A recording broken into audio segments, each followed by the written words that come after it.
नमस्कार दोस्तों। 12वीं क्लास के हम आपको पता है 4 लेक्चर इससे पहले स्टडी कर चुके हैं और हमने पहला चैप्टर जो है वो शुरू कर रखा था। अब देखिए दोस्तों, पिछला जो हमने लेक्चर किया था लेक्चर नंबर 4, उसके अंदर ये क्वेश्चन मैंने दिया था बच्चों आपको। और ये जो क्वेश्चन दिया था इस क्वेश्चन को मैंने बोला था कि आपको सॉल्व करना है और अगला जो भी लेक्चर होता है हम पिछले लेक्चर का उसमें डिस्कशन करते हैं।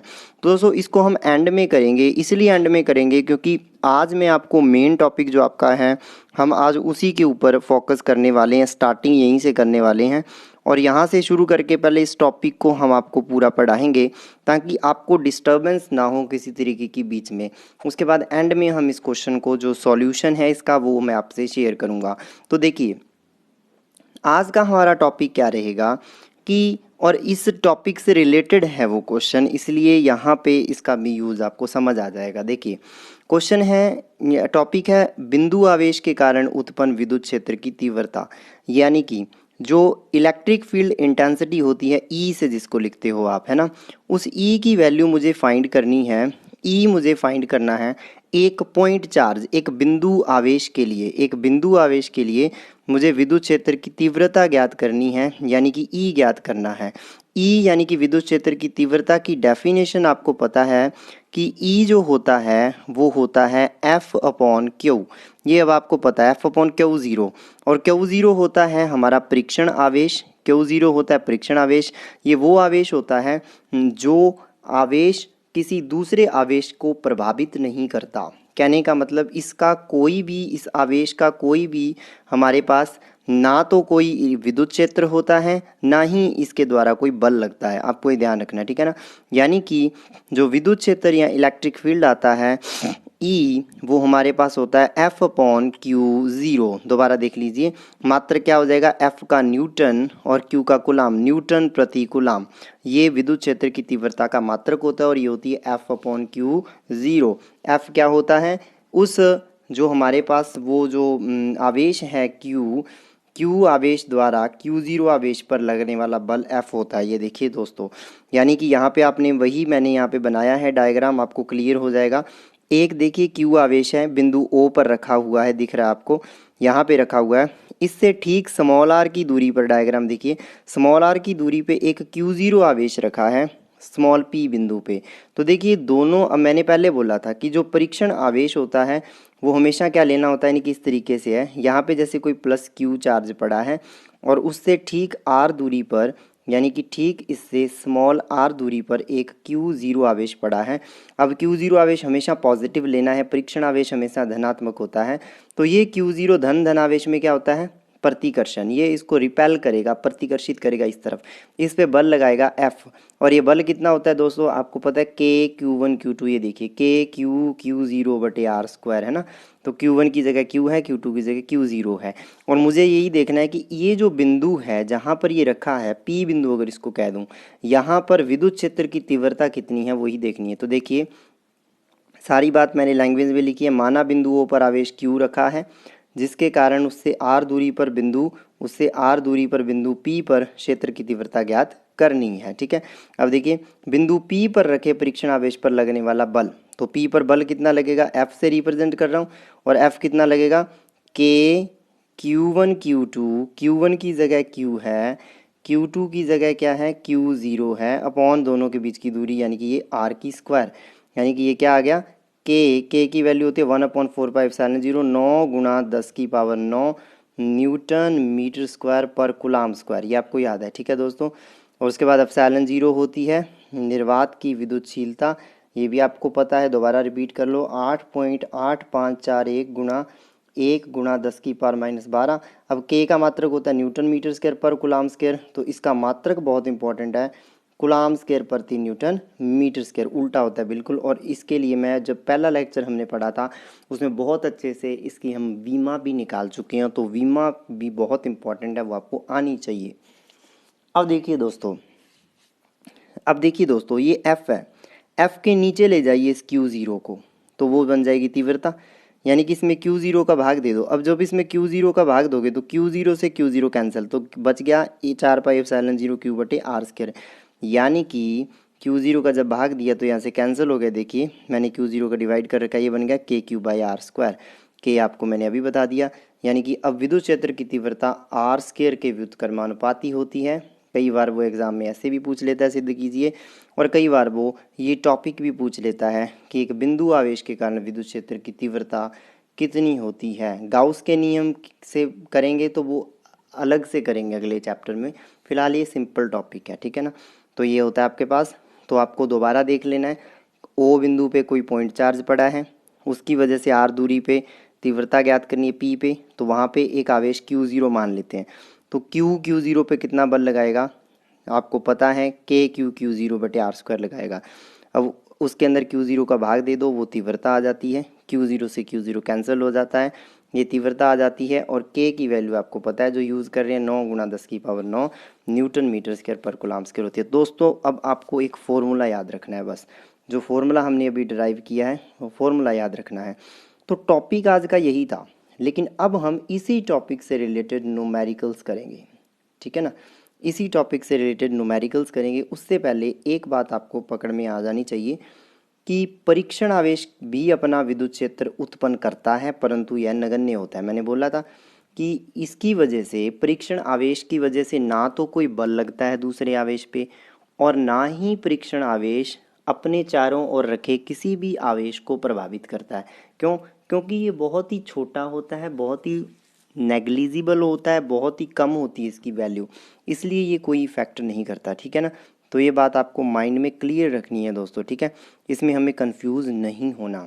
अब समझिए अगला क्वेश्चन जो हमारे लिए आज का मेन पार्ट रहेगा, क्योंकि फॉर्मूला सबको पता होता है KQ/R², ठीक है। अब सदिश रूप में इसके साथ R कैप लगा दोगे, ठीक है ना। पिछले टॉपिक में हमने ये पढ़ा था कि विद्युत क्षेत्र की तीव्रता E का वेक्टर फॉर्म होता है KQ/R² × R कैप। और R कैप को क्या लिखा था हमने, आपको याद होगा, R कैप को मैंने लिखा था R वेक्टर अपॉन R। तो जब R वेक्टर अपॉन R लिखा तो R का R से मल्टीप्लाई हो गया, R⁻³ R³ बन गया था, है ना। तो वो अलग चीज़ है, लेकिन फिलहाल समझिए कि अब जो टॉपिक ये पढ़ा है उससे रिलेटेड न्यूमेरिकल कैसे आते हैं, ठीक है ना। पहला क्वेश्चन देखिए, दो आवेश निर्वात के अंदर रखे हैं, यानी कि एप्सिलॉन की जगह ε0 ही यूज़ करना है। अब आपको ये भी पता है ε0 का मान 1 होता है, निर्वात में 1.0006 होता है, हवा के अंदर 80 होता है, पानी के अंदर, और इनफाइनाइट होता है, अनंत होता है मेटल के अंदर। ये मैं पहले लेक्चर में पढ़ा चुका हूँ। पिछले लेक्चर आप डिस्क्रिप्शन में देखना या आई बटन पे क्लिक करके देखना, वहाँ से आपको मिल जाएंगे दोस्तों। और BSc की क्लासेस हमारी पैरेलल चली रही हैं, तो उनको भी आप देख सकते हो। तो दो आवेश निर्वात में +3C और -3 कूलाम, ये लिखा हुआ है परस्पर, परस्पर 1 मीटर की दूरी पर रखे हैं। थोड़ा सा यहाँ ब्लर हो गया, समझिए बात को जो मैं कह रहा हूँ, आप लोग यहाँ से थोड़ा ध्यान देना। दो आवेश हैं, +3 कूलाम और -3 कूलाम, परस्पर 1 मीटर की दूरी पर रखे हैं। तो क्या कहा है, दोनों आवेशों को मिलाने वाली रेखा के मध्य बिंदु पर विद्युत क्षेत्र की तीव्रता ज्ञात करो। यानी कि दोनों को मिलाने वाली रेखा के बिल्कुल मध्य बिंदु पर विद्युत क्षेत्र की तीव्रता बतानी है। ये पहला पॉइंट है, तो मैं पहले पहला पॉइंट डिस्कस करूँगा, बाकी बाद में। यानी कि क्या बोला है इसने, यहाँ से टॉपिक को समझना है। ये देखिए डायग्राम बना हुआ है, दो आवेश हैं। पहला आवेश मैंने गोल बनाया हुआ आवेश, देखिए पहला आवेश क्या है, देखिए +3 कूलाम, दूसरा क्या -3 कूलाम। पहले को Q1 लिख दिया, दूसरे को Q2 लिख दिया। दोनों कितनी दूरी पर हैं, देखो 1 मीटर की दूरी पर रखें, ये भी बनाया हुआ है। और दोनों के बिल्कुल बीच में पॉइंट P है, यानी कि इधर से आधा मीटर देखिए और इधर से आधा मीटर। और इसकी दोनों की वजह से, Q1 और Q2 दोनों की वजह से यहाँ पे विद्युत क्षेत्र की तीव्रता निकालनी है, ठीक है दोस्तों। अब देखिए हम यहाँ पे परिमाण लेंगे, E1 जो E2 मैंने लिया है ना, ऊपर सदिश नहीं लगा, परिमाण लिया, और परिमाण कभी भी नेगेटिव नहीं होता, पहली बात। अब देखिए माइनस की वजह से भी जो ले रहे हैं वो परिमाण ले रहे हैं, प्लस की वजह से भी जो ले रहे हैं परिमाण। यानी कि प्लस की वजह से देखो जो निकाली है तीव्रता वो भी पॉजिटिव है, और जो माइनस की वजह से निकाली है वो भी पॉजिटिव है, क्योंकि मैं परिमाण ले रहा हूँ, दिशा नहीं। दिशा को मैं रिजल्टेंट निकालने में इंक्लूड कर देता हूँ, दिशा को मैं यहाँ डायग्राम में इंक्लूड कर देता हूँ, तो यहाँ से पता चल जाता है। अगर तो ये एक ही दिशा में तो जुड़ जाएंगे, अगर ये अपोजिट दिशा में तो घटा देंगे, बस इतनी सी बात है। और मैंने पहले बोला माइनस नहीं लेना, परिमाण धनात्मक ही लेना है, तो यहाँ से क्या बोला मैंने कि एक ही दिशा में है तो जुड़ जाएंगे, अपोजिट दिशा में है तो माइनस हो जाएंगे। अब यही काम करना है। देखिए यहाँ पे आपको समझ आ गया होगा डायग्राम अच्छे से कि आधा आधा मीटर की दोनों तरफ से दूरी है। देखिए बिल्कुल बीच में पॉइंट है P। अब देखिए ये प्लस Q आवेश है। अब जहाँ पर तीव्रता ज्ञात करनी होती है, अब आपको पता है प्लस Q आवेश Q0 आवेश को क्या करता है, जो परीक्षण आवेश होता है दूर धकेलता है। तो Q से तो बाहर निकलती है रेखा, बताया हुआ है आपको। तो E1 तीव्रता तो है Q की वजह से, तो बाहर की ओर। और जो माइनस होता है Q2, अगर ये आवेश माइनस का हो, यानी कि आवेश माइनस का Q हो, तो वो माइनस का आवेश क्या करता है, उसको क्या करता है, अंदर खींचता है। यानी कि अगर माइनस का Q आवेश हो तो वो Q0 को अंदर खींचेगा, है ना। यानी कि उसके लिए माइनस के लिए अंदर की ओर होती है। तो वही काम किया है। देखिए यहाँ पर E1 Q1 की वजह से है, तो ये E1 से देखिए E1 बाहर की ओर है, और Q2 की वजह से E2 है, और E2 देखिए Q2 के अंदर की ओर है, Q2 के E2 अंदर की ओर है, Q1 के E1 बाहर की ओर है, क्योंकि E1 Q1 की वजह से है। तो यहाँ पर यही लिखा हुआ है। और फॉर्मूला क्या होता है, E1 का फॉर्मूला क्या होगा, KQ1/R², यही होगा। और दूरी देखिए दोनों की, इससे इसकी दूरी कितनी है 0.5, और इससे भी इसकी दूरी 0.5, दूरी समान है। आवेश फिर देखिए फिर समान है परिमाण में, 3 कूलाम 3 कूलाम, वो प्लस माइनस नहीं लेना, परिमाण बराबर है 3 3 दोनों का, 3 कूलाम 3 कूलाम, ठीक है। और दिशा देखिए दोनों की एक जैसी होगी E1 E2 की। तो E1 E2 फाइनल क्या आ जाएगा, E1 प्लस E2 आएगा, क्योंकि समान दिशा में जुड़ते हैं, विपरीत दिशा में घटते हैं। समान दिशा है तो जोड़ देने हैं, और साइन नहीं यूज़ करना, प्लस माइनस नहीं यूज़ करना। क्यों, क्योंकि हम परिमाण लेके चल रहे हैं, ठीक है। अब देखिए परिमाण ही लेना होता है, दिशा के अकॉर्डिंग हम प्लस माइनस कर देते हैं। तो +3 कूलाम के कारण मध्य बिंदु P पर विद्युत क्षेत्र की तीव्रता इस बिंदु पे इसके कारण, तो क्या हो जाएगी, आपको भी पता है KQ1/R², और R कितना है 0.5, 0.5 की स्क्वायर। K की वैल्यू आपको पता है कितनी होती है, 9 × 10⁹ रख दीजिए, आ जाएगा। और Q की वैल्यू अभी अभी निकालिए कितनी है, Q की वैल्यू कितनी है, K की वैल्यू 9 × 10⁹, R² 0.5 मीटर की स्क्वायर, यानी कि 2 बार लिख दिया 0.5 0.5। Q1 की वैल्यू कितनी है 30 कूलाम। अब देखिए क्या किया, यहाँ से ये 0, ये पॉइंट हटाया, तो ये क्या लग गया 10 लग गया, ठीक है दोस्तों, 10 लग गया। इस तरीके से इसको सॉल्व कर लेंगे पूरे को, ठीक है। अब 3 कूलाम था, जब यहाँ से पॉइंट हटाया तो 3 कूलाम 30 हो गया, तो दोनों पॉइंट हटाए, ऊपर 10 और इसको 10 से, यानी कि ऊपर 100 से गुणा हो गया, सीधी सी बात। फिर देखिए काट दिया, क्या काट दिया, 5 × 30 और 5 × 2 = 10, तो 6 दूनी 12, 12 नीमी 108 हो गया, 108 × 10⁹ न्यूटन पर कूलाम। समझ गए। यानी कि फॉर्मूला याद रखना, आगे तो कैलकुलेशन है, KQ/R, Q Q1 है, दूरी 0.5 मीटर है, तो KQ1/0.5, K की वैल्यू 9 × 10⁹, Q1 की वैल्यू 3, ऊपर 30, और यानी कि 100 से गुणा हो गया, ऊपर 10 × 10, क्योंकि नीचे वाले बिंदु पॉइंट हटा दिए, सॉल्व कर लिया, ठीक है। इसी तरीके से -3 कूलाम के कारण क्या आ जाएगी तीव्रता, -3 कूलाम के कारण विद्युत क्षेत्र की तीव्रता सेम KQ2 हो जाएगा। Q2 भी 3 कूलाम, ये भी 0.5 है ना, सेम, क्योंकि हमने क्या देखा, प्लस का 3 और माइनस का 3, दोनों ऐसे हैं, दोनों कितनी दूरी पर हैं, 1 मीटर की दूरी पर, और इनके बिल्कुल बीच में जो पॉइंट है P, वो कितनी दूरी पर है 0.5, इससे भी 0.5, ये दोनों की दिशा सेम E1 E2 की, तो ये भी सेम वैल्यू लेके आएगा। वैल्यू देखिए दोनों सेम ही आएंगी, क्योंकि सब कुछ जब ऊपर नीचे कैलकुलेशन सेम है। अब टोटल E क्या है, दोनों का जोड़, तो E = E1 + E2 हो गया, दोनों को मैंने जोड़ दिया, तो 108 + 108 होता है 216, और 10⁹ कॉमन आया था, 216 × 10⁹ न्यूटन पर कूलाम E का मात्रक होता है, क्योंकि बल बटे Q होती है, ये बल बटे Q0, ठीक है ना। तो ये आपके पास क्या आ गई, E की वैल्यू आ गई। तो दोस्तों E की वैल्यू जब निकालनी है किसी भी न्यूमेरिकल में जब विद्युत क्षेत्र निकालना है, तो जो मैंने गाइड किया है आपको, जैसे जैसे वो काम करने हैं। तो पहला पॉइंट हमारा कंप्लीट हो गया। आपको केवल परिमाण लेना है, क्या पूछा था, विद्युत क्षेत्र की तीव्रता मध्य बिंदु पर, तो केवल परिमाण लेना है दोनों का, E1 और E2 का। दिशा कैसे ली जाती है, माइनस के लिए उसकी ओर, तो E2 की दिशा देखो माइनस की ओर है, और E1 की दिशा प्लस से दूर है, माइनस के लिए उसकी ओर, है ना। अब ऐसे था अपने पास, दोबारा देख लो, यहाँ +3 कूलाम था, +3 कूलाम, और इधर है -3 कूलाम। अब देखिए -3 कूलाम के लिए तो दिशा अंदर की ओर, तो अंदर की ओर बन गई E2 की दिशा, और प्लस के लिए बाहर की ओर तो बाहर की ओर, तो दोनों सेम डायरेक्शन में हो गई, है ना, क्योंकि P पॉइंट से बाहर की ओर और अंदर की ओर देखना है, ठीक है। तो वो आ जाएगा अपने पास, दोनों सेम डायरेक्शन में है तो दोनों जुड़ जाते हैं, आंसर आ जाता है। ओके, अब देखिए सेकंड पार्ट में क्या पूछा है।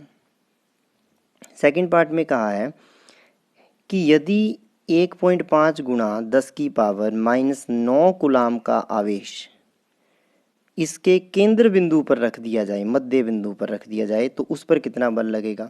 तो देखिए भाई वही बात आ गई कि पॉजिटिव आवेश रखना है। देखो प्लस का आवेश है, प्लस माइनस नहीं दिया, प्लस ही है इसका मतलब, प्लस इतना आवेश यहीं रखना है इसी पॉइंट P पे। तो अब इसी पॉइंट P पे जब आप प्लस आवेश रखोगे, आप मुझे बताओ, ये प्लस है, उस प्लस को ये दूर धकेलेगा, तो यानी कि जिस तरफ E1 है उसी तरफ F1 हो जाएगा, इसी तरफ, और ये माइनस प्लस को खींचेगा तो F2 भी उसी तरफ, यानी कि जिस तरफ E1 E2 है उसी तरफ F1 F2, क्योंकि ये माइनस का 3 कूलाम, 1.5 कूलाम, 1.5 गुना 10⁻9 कूलाम को 10⁻−9 कूलाम जो ये है इसको अपनी ओर खींचेगा, और प्लस वाला दूर धकेलेगा, क्योंकि ये प्लस में है तो प्लस प्लस प्रतिकर्षण हो गया, तो ये प्लस को प्लस दूर धकेलेगा, माइनस पास खींचेगा, और यही किया है, इस प्लस को ये P पे जो प्लस है दूर धकेलेगा और ये इसको पास खींचेगा। तो इसका मतलब जब परिणामी निकालोगे तो वो भी दोनों का जोड़ आ जाएगा। ये देखिए दूरी उतनी ही रहेगी, सब कुछ वही रहेगा। फॉर्मूला क्या होता है बल का, जैसे Q1 कितना बल लगाएगा, K Q1 Q2 बटे R², R वही 0.5 क्योंकि बीच में है बिल्कुल। Q1 कितना है 3 कूलाम, ये देखिए। Q2 कितना है, Q है जो 1.5 गुणा 10⁻−9 कूलाम है। K की वैल्यू यानी कि 1/4πε0 की वैल्यू कितनी है, 9 गुणा 10⁻9। Q1 की वैल्यू ये, Q2 की वैल्यू ये, और 0.5 ये। सॉल्व कर लेंगे इसको बेटा, उसी तरीके से सॉल्व करना क्या आसान रहेगा, 10⁻9 से 9 कट जाएगा, ठीक है। फिर नीचे से दोनों पॉइंट हटा देंगे, 0.5 के 5 × 5 ऊपर 100 से गुणा हो गया। 100 से गुणा होने का मतलब एक तो सीधा ये 15 से कट जाएगा, यहाँ 1.5, इसको 1.5 ही रखा है, 10 लगा दिया 30, सेम उसी तरीके से 162 न्यूटन आ जाएगा सॉल्व करने पे। ठीक है दोस्तों, 100 सॉल्व करना है इसको, 162 न्यूटन आ जाएगा। इसी तरीके से F2 की वैल्यू भी 162 न्यूटन आएगी, क्योंकि सारा कुछ वही है। दूरी क्या है, बिल्कुल बीच में है, तो दूरी आधा आधा मीटर हो गई, ठीक है। K की वैल्यू 1/4πε0, 9 गुणा 10⁻9 वही सेम है, सब कुछ वही है, तो ये चीज़ क्या हो जाएगी, सेम आंसर। अब वही चीज़ F1 और F2 की दिशा समान है, अतः बल जुड़ जाते हैं, है ना। तो दोनों बल जुड़ जाएंगे, 162 + 162 यानी कि 334 न्यूटन आपका दोस्तों आंसर आ जाएगा। तो दोनों जो पार्ट हैं इस क्वेश्चन के वो बिल्कुल एक जैसे हैं, ठीक है दोस्तों। दोनों पार्ट के अंदर कोई भी जो है वो फ़र्क नहीं है, बिल्कुल एक जैसे पार्ट हैं। तो उसमें हमें आपको ये बात समझ आ गई होगी, काफ़ी इजी है। बस इतना ध्यान रखना है कि +Q आवेश के लिए हमेशा बल की दिशा और E की दिशा बाहर की ओर लेनी है। किस पे, +Q0 आवेश पे, टेस्ट चार्ज पे। यानी कि आपको सिर्फ इतना ध्यान रखना है कि +Q के लिए बाहर की ओर होता है विद्युत क्षेत्र, और -Q के लिए अंदर की ओर। अब +Q इधर रखा है, -Q इधर, तो इसके लिए बाहर की ओर हो गया E1 और इसके लिए अंदर की ओर हो गया E2, तो सेम दिशा में होके जुड़ जाते हैं, ठीक है दोस्तों, वही चीज़। और इसी से रिलेटेड अब आपका एक क्वेश्चन है जो आपको सॉल्व करना है। सॉल्व करके फिर आपको कमेंट बॉक्स में इसका आंसर लिखना है, और फिर हम इसको क्या करेंगे अगले लेक्चर में फिर हम डिस्कस करेंगे। अब क्या है, 4 आवेश हैं, +Q +Q -Q, उसको A भुजा वाले घन के कोनों पर रख दिया, ABCD चारों कोनों पर, A भुजा वाले वर्ग के कोनों पर रख दिया, और केंद्र पर विद्युत क्षेत्र की तीव्रता पूछ ली, तो देखिए वही चीज़ होगी, एक हमने क्या ले लिया, वर्ग ले लिया। सारी भुजाएं क्या हैं, स्मॉल ए, मैं हिंट दे देता हूँ, स्मॉल ए। पॉइंट क्या दे दिया, आपको कह रहा है capital A, capital B, capital C, capital D। आवेश रख दिया Q, 2 +Q क्यों हैं, 2 क्या है, -Q, और बिल्कुल इसके केंद्र पर पूछ ली तीव्रता यहाँ पर। अब देखिए +Q और -Q एक लाइन पर हो गए दोनों, ये +Q के लिए बाहर की ओर, ये माइनस क्यू के लिए अंदर की ओर, यानी कि आवेश से बाहर, आवेश के अंदर, ये माइनस क्यू के अंदर की ओर और ये प्लस क्यू से बाहर की ओर। तो ये एक दिशा में हो गई, एक दिशा में, दोनों जुड़ जाएंगे, ये दोनों जुड़ जाएंगे, यानी कि ये E1 E2 जुड़ जाएंगे, ये E3 और E4 जुड़ जाएंगे। फिर जुड़ के इसका परिणामी ऐसे गया और इनका परिणामी कैसे गया, यानी कुल मिला के दो डायरेक्शंस बन जाएंगी, इनका ऐसे ये और इनका ऐसे ये, दोनों 90 डिग्री के कोण पर हो गए। तो ये ई डैश दोनों का परिणामी निकाल लेंगे, P square plus Q square under root वाला फॉर्मूला लगा के ईजिली इसको सॉल्व कर सकते हो। काफ़ी आसान क्वेश्चन है, आप करके देखना इसको। अब देखिए, जो काम हमने अभी किया है उसी को मैं एक टॉपिक की फॉर्म में बना रहा हूँ, कुछ भी नहीं है। जो काम हम अब तक कर चुके हैं उसको मैं टॉपिक बना के आपके सामने रख रहा हूँ। क्या टॉपिक है? आवेशों के निकाय के कारण विद्युत क्षेत्र की तीव्रता। कि आवेश एक नहीं है, आवेश दो या दो से ज़्यादा हैं, और हम न्यूमेरिकल में ये चीज़ समझ चुके हैं, तो कोई दिक्कत वाली बात नहीं है। तो सीधी सी बात है, मान लिया कि एक निकाय में n आवेश हैं, Q1 Q2 Q3 dash dash Qn, ये Q1 Q2 dash dash Qn। इनके कारण किसी बिंदु P पर विद्युत क्षेत्र की तीव्रताएं, अब देखो इनके कारण दी हुई है, E1 E2 E3 E4 dash dash En हैं। तो P पर परिणामी तीव्रता क्या होगी? सभी की तीव्रताओं का सदिश जोड़, सभी की तीव्रताओं का सदिश योग, वेक्टर सम। पहले की वजह से P पर तीव्रता, दूसरे की वजह से E2, तीसरे की वजह से E3 डैश डैश, nवें की वजह से En, सबका देखिए सदिश जोड़ है। एक तो सीधा योग होता है, दिशा देखनी है, जो सेम दिशाओं में उनको प्लस कर दो, जो उल्टी दिशा में उसको क्या कर दो, उसमें से माइनस कर दो, सदिश योग। और सदिश योग में क्या हो जाएगा? E1 KQ1/R1 into R1 cap, KQ2/R2 square into R2 cap, K dash dash KQN/RN square into RN cap. इस तरीके से निकाल लोगे, जैसे हमने यहाँ पे आपको कैलकुलेट करके दिखाया है, ठीक है। तो इस तरीके से आप निकाल लोगे। और ध्यान देना, ये जो न्यूमेरिकल है इसके ऊपर आपने फोकस करना है, ठीक है। ये इसको सॉल्व ज़रूर करना है, जो वर्ग वाला है।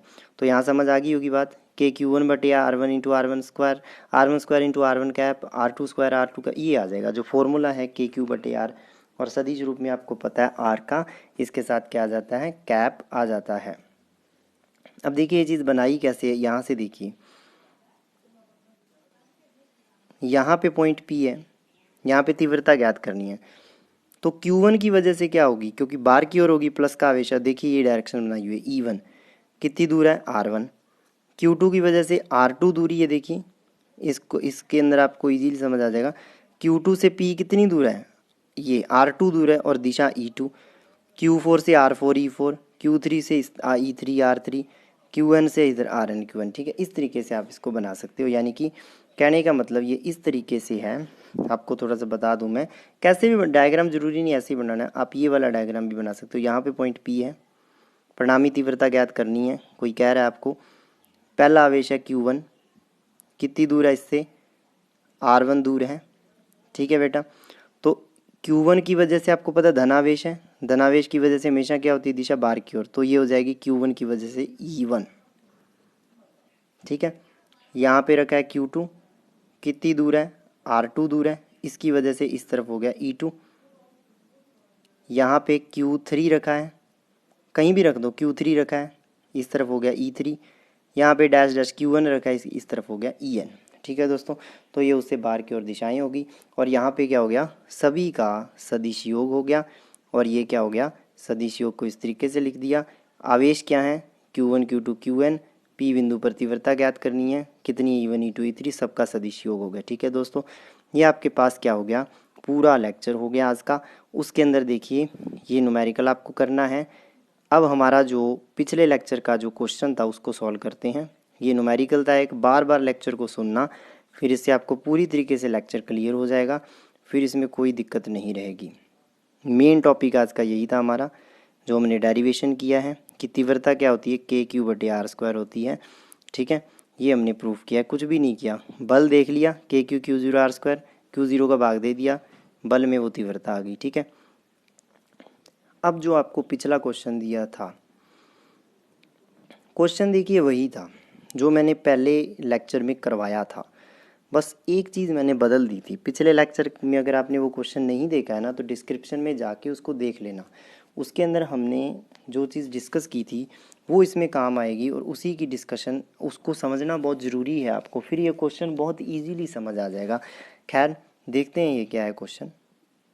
जिन बच्चों ने पिछला लेक्चर जो है वो ध्यान से सुना था या पिछला लेक्चर हमारा अटेंड किया था, उनको ये भली भांति पता है कि क्वेश्चन क्या था, लेकिन फिर भी हम आपको यहाँ पे बताते हैं क्वेश्चन क्या था। देखिए पिछले जो हमारा लेक्चर था उसमें हमने ऐसा ही क्वेश्चन एक डिस्कस किया था। फ़र्क क्या था बताता हूँ।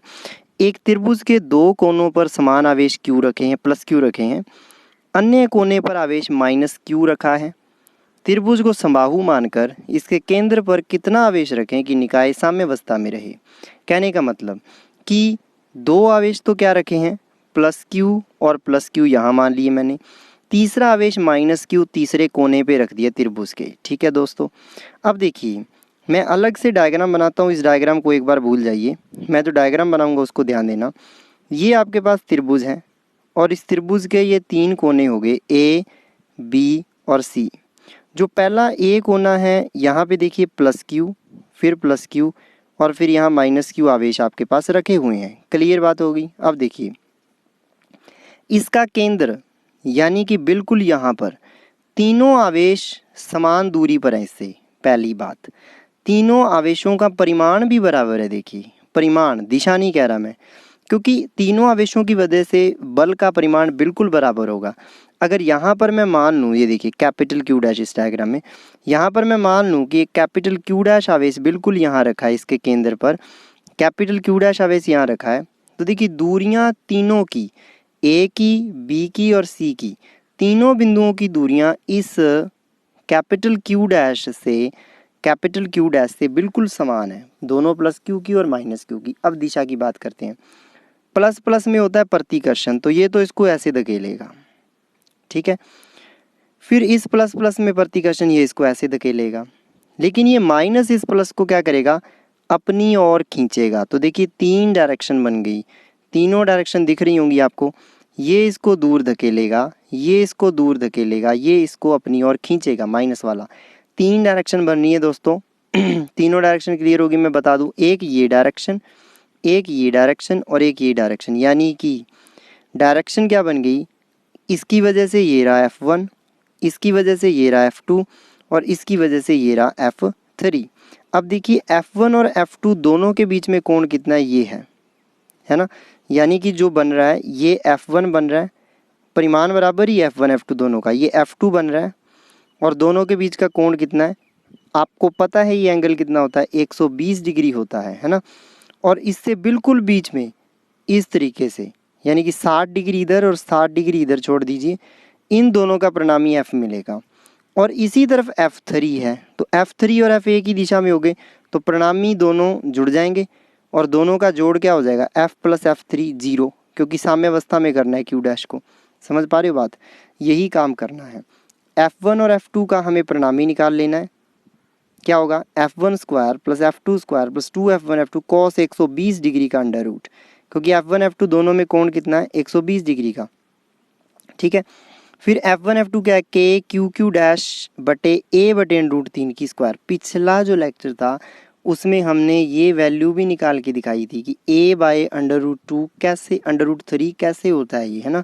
तो यहाँ और बता देता हूँ कि ये दूरी जो है कहाँ से आ गई, क्योंकि दूरी क्या है, ये और ये तीनों दूरियां बराबर हो। कितनी है ये, a by under root 3, a by under root 3, a by under root 3, तीनों डिस्टेंस इक्वल है। और आपको पता है k Q1 Q2 by R square, और आर स्क्वायर का मतलब इसकी स्क्वायर, तो इसकी स्क्वायर है नीचे k Q Q dash by इसकी स्क्वायर, तीनों बराबर है k Q Q dash by a by under root 3 की square, k Q Q dash by a by under root 3 की स्क्वायर, दोनों इक्वल है। cos 180 क्या होता है, माइनस हाफ, पहले ये समझ लीजिए। F1 F2 इक्वल है, तो F1 को तो F1 ही रखा, F2 को भी F1 कर दूंगा, तो ये क्या हो जाएगा, 1F1 1F1 2F1 2F, ये 2F1 स्क्वायर हो गया, स्क्वायर क्योंकि दोनों इक्वल हैं। cos 180 होता माइनस हाफ। अब ध्यान दीजिए, हाफ 2 से 2 कट जाएगा, ये बचेगा माइनस F1 स्क्वायर, एक माइनस का F1 स्क्वायर, 2 प्लस के F1 स्क्वायर, क्या बच गया, एक F1 स्क्वायर। और देखिए यही F रिजल्टेंट है, तो रिजल्टेंट F1 के ही इक्वल है जो इतना है ना। और ये F1 के ही इक्वल है। और फिर एक बात और बता दूं, F1 के इक्वल नहीं है, ये F1 ही F है और यही F3 है, क्योंकि F1 F2 F3 इक्वल है, इनके बराबर है। देखिए यहाँ, क्योंकि रिजल्टेंट क्या आएगा, दोनों का जोड़ F1 और F3 का दोनों का जोड़ है, मैंने अभी बताया। तो F भी उतना है, F3 भी उतना है, दोनों का जोड़ है जो 0 है। और यहाँ से क्या पता चल गया कि जब दोनों को जोड़ोगे, अब देखिए यहाँ पे क्योंकि माइनस का आवेश है तो माइनस लगा है। अब यहाँ से Q डैश की वैल्यू कैसे निकालोगे, निकाल ही नहीं सकते। लेकिन एक मान्यता है कि Q डैश को 0 मान लेते हैं, लेकिन स्पष्ट है कि ये निकाय साम्यावस्था में नहीं हो सकता। क्यों नहीं हो सकता ये निकाय साम्यावस्था में, क्लियर हो रही है बात? ये निकाय साम्यावस्था में नहीं हो सकता क्योंकि इस निकाय से Q डैश की वैल्यू ही नहीं निकल सकती। क्योंकि देखिए ये प्लस का ये माइनस का दोनों कट जाएंगे, आंसर 0, तो 0 बराबर 0 ही आ रहा है, तो Q डैश की वैल्यू नहीं निकल सकती। लेकिन फिर भी मान लिया जाता है कि Q डैश 0 निकलता है। और डायरेक्शन भी पिछले लेक्चर में अच्छे से निकाली थी, इसीलिए मैं इसको अच्छे से नहीं एक्सप्लेन कर रहा, मैं इसको फटाफट एक्सप्लेन इसीलिए कर रहा हूँ क्योंकि हमने पिछले लेक्चर में ये बात निकाल चुके हैं। ठीक है दोस्तों, क्या किया यहाँ पर, tan phi क्या होता है, आपको फॉर्मूला पता है दिशा निकालने का, Q sine theta upon P plus Q cos theta. अब यहाँ क्लियर है कि P और Q F1 F2 है। F1 साइन 120, थीटा कितना है 120 दोनों के बीच में, कॉस 120 माइनस हाफ, तो ये हो गया 1 माइनस हाफ नीचे, क्योंकि ऊपर P और Q इक्वल है, सारे कैंसिल हो जाएंगे, बचेगा साइन 120 जो होता है √3/2, नीचे बचेगा 1 यहाँ पर, और यहाँ माइनस कॉस 120 हाफ, तो 1 माइनस हाफ, फिर हाफ ही बच जाएगा, और हाफ का 2 से 2 कट जाएगा, √3 बच जाएगा, है ना। यानी कि ये कैलकुलेशन पिछले लेक्चर वाली सेम। और किस पे होता है √3 tan phi, 60 डिग्री पे, तो क्या आ जाएगा 60 डिग्री आ जाएगा।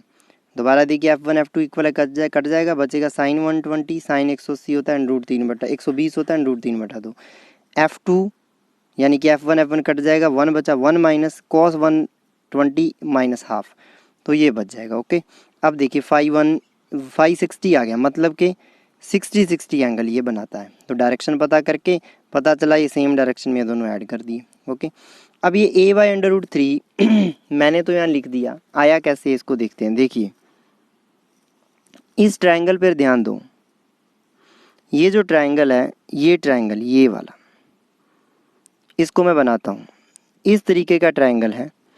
अब क्लियर सी बात है कि ये जो ट्रायंगल है इसमें ये एंगल और ये एंगल 90 डिग्री है, ठीक है। ये एंगल कितना है, ये पूरा 60 डिग्री होता है समबाहु त्रिभुज का, तो ये कितना रह गया 30 डिग्री, यानी कि ये एंगल 30 डिग्री। ये मुझे फाइंड करना है, जो कर्ण है, कर्ण मुझे ज्ञात करना है। आधार मेरे पास है, ये कितना है, आधार है ये इतना, ये है a/2, क्योंकि पूरी भुजा जो है इसकी, पूरी भुजा जो है ये वाली, ये a है, तो याद ही हो गई a/2। तो यहाँ से जब निकालोगे कर्ण, तो मुझे निकालना है कर्ण, तो कर्ण बटे आधार, आधार कितना है a/2, ब्रैकेट में लिख दूँ a/2 बराबर, अब होता है लाल बटे कक्का, आपको पता है ना। अब कर्ण बटे आधार देखिए 2 नंबर वाले में कर्ण बटे आधार यानी कि सेक, और क्या आएगा सेक 30 डिग्री, देखिए 30 डिग्री, सेक 30 डिग्री, और 30 डिग्री कॉस क्या होता है √3/2, तो सेक 30 डिग्री क्या हो जाएगा, मैं सीधा वैल्यू लिख रहा हूँ सेक 30 डिग्री की, इसको डिलीट करके 2/√3, बिल्कुल उल्टा। ये a/2 उधर जाके गुणा हो जाएगा, इससे गुणा में a/2 करोगे तो क्लियर सी बात है, a/2 गुणा करोगे 2 से 2 कट जाएगा, बचेगा a/√3, वही तो मैंने बताया है, क्या बचेगा a/√3। यानी कि ये आपका पूरा हो गया न्यूमेरिकल, नहीं निकाल सकते क्योंकि ऐड करते हैं तो ये आता है। उसके बाद देखिए विद्युत क्षेत्र की तीव्रता निकाली है, KQ/R², इसको प्रूफ किया है। पूरा लेक्चर दोबारा सुनना, कुछ भी ना समझ आए दोस्तों टेलीग्राम पे लिंक है, आप ज्वाइन कर लेना हमारा चैनल, और व्हाट्सएप नंबर भी दिया हुआ है, वीडियो के स्टार्टिंग में भी दिया है और डिस्क्रिप्शन में भी दिया हुआ है, और डिस्क्रिप्शन में लिंक भी है बाकी वीडियोस का, आई बटन पे क्लिक करो, वहाँ भी लिंक है बाकी वीडियोस का चारों का, तो आपको वो भी मिल जाएगा। और कोई भी डाउट हो व्हाट्सएप पे आप पूछ सकते हो, व्हाट्सएप ग्रुप हमारा ज्वाइन कर सकते हो। नोट्स हम PDF के फॉर्म में PDF जो है वो प्रोवाइड करवाते हैं। अब ये न्यूमेरिकल है देखिए, उसके बाद ये क्वेश्चन किया है, कुछ भी ना समझ आए तो आप पूछना, ये क्वेश्चन आपको सॉल्व करना है। और ये जो एक टॉपिक और किया है, विद्युत क्षेत्र की तीव्रता सदिश जोड़ के रूप में जो निकालते हैं, ठीक है दोस्तों। अब देखिए मैं आपको बता दूं, एक तो ये क्वेश्चन जो क्वेश्चन दिया है आपको कि एक है मेरे पास वर्ग, उस वर्ग के कोनों पे रखा है प्लस क्यू माइनस क्यू और माइनस क्यू आवेश, और उसका केंद्र है यहाँ पर। अब देखिए केंद्र पर देखना है विद्युत क्षेत्र की तीव्रता, तो ये प्लस क्यू और माइनस क्यू ये विकर्ण हो गया, एक विकर्ण हो गया। ये आपको पहले ही बताया प्लस के लिए बार की ओर होती है, तो इस प्लस क्यू की से तो बाहर निकलेगी और इस माइनस क्यू के अंदर एंटर करेगी, यानी कि इस प्लस क्यू की वजह से E1 मान लेना, इसकी वजह से E2 मान लेना, दोनों एक ही दिशा में है तो इनका E आ जाएगा E1 प्लस E2, ठीक है। और डायरेक्शन क्या हो जाएगी उसकी, ये मैं यहाँ बनाता हूँ, ये वाली डायरेक्शन, ये E की डायरेक्शन होगी, ऊपर बना के दिखा दी। ऊपर वाले डायग्राम पे फोकस करते जाना जो मैं बना रहा हूँ, ये क्या होगी, E की डायरेक्शन होगी, ठीक है। अब देखिए ये E की डायरेक्शन होगी। अब यहाँ आ जाइए, ये वाला प्लस क्यू देखिए, ये वाला प्लस क्यू बाहर की ओर और ये वाला माइनस क्यू अंदर की ओर, और इन दोनों के बीच में ये क्या है, इसको मान लीजिए E3, इसको मान लीजिए E4, तो ये E डैश मान लीजिए, E डैश क्या हो जाएगा E3 प्लस E4, तो इसकी डायरेक्शन क्या है दिख रही है, ये है, यानी कि यहाँ ये बना दूँ, ये क्या होगी E डैश, और E और E डैश में एंगल कितना है, ये वाला है, ठीक है। E और E डैश में एंगल कौन सा है, ये वाला, कितना है 120 डिग्री, तो ये एंगल है 120 डिग्री। परिणामी क्या निकालते हो, E बराबर √E1 स्क्वायर प्लस E2, वही, तो √E square plus E dash square plus 2E dash cos, sorry ये 90 डिग्री होता है भाई, देखो ये पूरा है 360, 4 हिस्से बन गए इसके, तो 90 डिग्री, तो यहाँ cos 90 ज़ीरो कर देना, यहाँ से आपके पास आंसर आ जाएगा। फिर जो क्वेश्चन हमने यहाँ करवाए हैं उन पे थोड़ा फोकस रखना कि जब भी साम्यावस्था की बात हो टोटल बल जीरो होता है, बस इतना ध्यान रखो, यहाँ 3 कूलाम आवेश था इस न्यूमेरिकल में, या -3 कूलाम, और दोनों को लाइन जो ज्वाइन कर रही है वो 1 मीटर की दूरी है, आपको ये भी पता है, और बिल्कुल सेंटर के ऊपर P पॉइंट है, जो इधर से 0.5 मीटर है, तो इधर से भी 0.5, क्योंकि पूरा 1 मीटर है तो आधा आधा मीटर, प्लस की वजह से बाहर होगा, माइनस की वजह से अंदर होगा, तो दोनों एक ही डायरेक्शन में होगा, E1 E2 दोनों को जोड़ देना, ठीक है। ये पूरा आपका लेक्चर था आज का, तो दोस्तों इसको ध्यान से देखना और मेहनत जो है वो आप जारी रखिए। 5वां लेक्चर था आज आपका। छठे लेक्चर में हम आवेश घनत्व को पढ़ेंगे, आवेशों का वितरण पढ़ेंगे, बहुत इंपॉर्टेंट है। और जो क्वेश्चन मैं करवा रहा हूँ वो क्वेश्चन आप अच्छे से क्वेश्चन जो है वो सारे नोट्स अच्छे से बनाते जाइए, और जो न्यूमेरिकल करवा रहा हूँ वो ख़ास तौर से ट्राई किया करो घर पे। फिर कह रहा हूँ व्हाट्सएप नंबर दिया हुआ है, आप उस पर ज़रूर मैसेज करके पूछ लेना, कोई डाउट हो आपको तो।